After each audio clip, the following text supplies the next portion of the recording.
right here at 8021.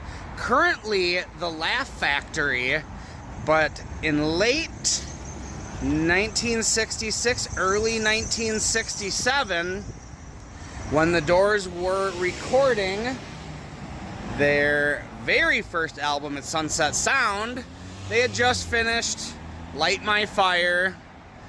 Jim was tripping balls on LSD, went back to the studio and sprayed everything down with a fire extinguisher.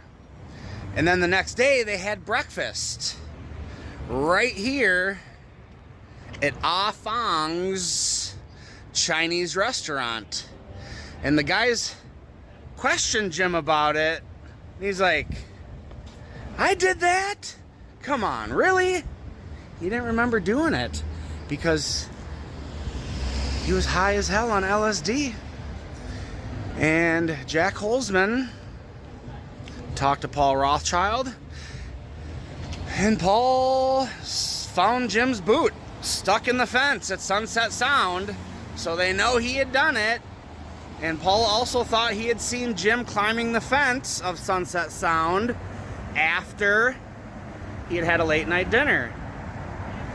So right now, as you see, it is the Laugh Factory right here on the corner of Laurel Avenue and Sunset Boulevard at 8021. So right here, it is also Greenblatt's Delicatessen Restaurant and a fine wine shop.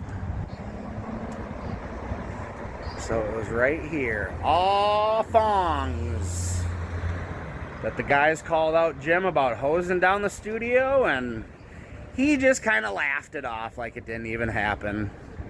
But Jack Holzman made sure everything was cleaned up and taken care of, so all was well. And the Doors continued to set the world on fire.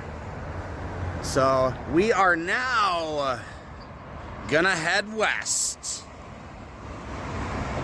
and continue walking in the footsteps of the Doors. Let's go.